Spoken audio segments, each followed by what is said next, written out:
अस्सलामुअलैकुम my YouTube family, कैसे हैं आप सब। मैं बिल्कुल ठीक हूँ और आज आपके साथ शामी कबाब की यम्मी सी रेसिपी शेयर करने वाली हूँ।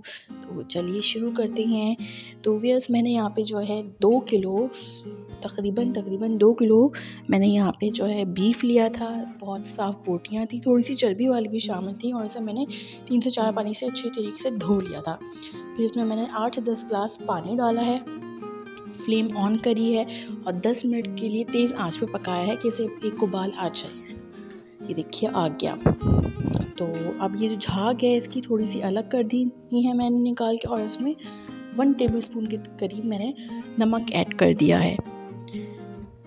जब तक ये उबाल में पक रहा था, दरमियानी आंच पे मैंने इसका फ्लेम करके ढक्कन ढक के इसे गलने के लिए छोड़ दिया। और यहाँ मैंने आधा किलो दाल ली थी चने की, इसे मैंने पानी में डाल के पहले धोया और फिर भिगो दिया।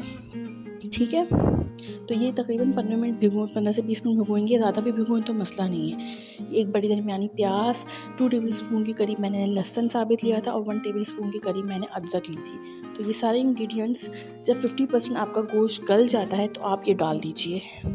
और ये साबित लाल मिर्च और हरी मिर्ची थी मेरे पास 5 से 6 अदद, ये भी मैंने इसमें शामिल कर दी। आप अपने टेस्ट के मुताबिक भी बढ़ा सकते हैं और कम भी कर सकते हैं, मतलब जितनी मिर्चें आपको चाहिए।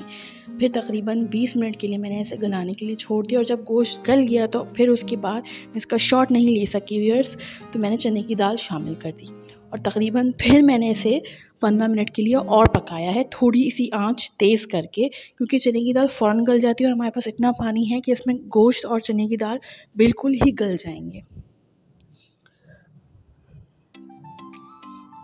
तो अब मैं इसे जो है चने की दाल हमारी 15 मिनट तक गली है, उसके बाद अब हम फ्लेम और तेज़ कर देंगे इसकी।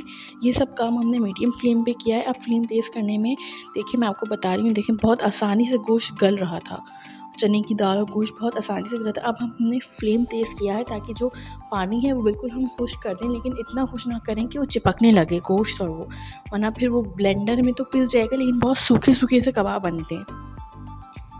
तो मुझे तकरीबन इस पानी को सुखाने में 10 मिनट लगे और 10 मिनट के अंदर अंदर इसी में मैंने, ये मेरे पास था आधा कप दही, खट्टा भी ले सकते हैं आप, जो रखा हुआ है आपके पास, ये दही आप डाल दें। और फिर मैंने ये इसको अच्छे से भूना है, पानी सुखाया इसका। ये देखिए आपको नज़र आ रहा होगा कि जो है पानी बिल्कुल खुश्क हो गया है। यहाँ पे इस स्टेज पे मैंने फ्लेम ऑफ कर दी थी और इसे ठंडा रखा था। बहुत अच्छा ठंडा कर दूँ तो ये होता है कि कोई जो है ज़्यादा लिपली भी कबाब नहीं बनते कि आप डाल रहे हैं और फट रहे हैं, और इस तरीके के कोई कबाब नहीं बनते। मैंने इसे जो है सिल पे पीस लिया था। फिर इसमें मैंने गरम मसाला और एक अंडा ऐड कर दिया था। इसे हम अच्छे से मिक्स करेंगे। अच्छा, मेरे घर में ये होता है कि हम कुछ फैमिली जो है बग़ैर अंडे की खाती है और कुछ अंडे वाली खाती है, तो मैंने इसमें आधे कबाब निकाल लिए थे बग़ैर अंडे के और कुछ आधे अंडे वाले बना लिए थे।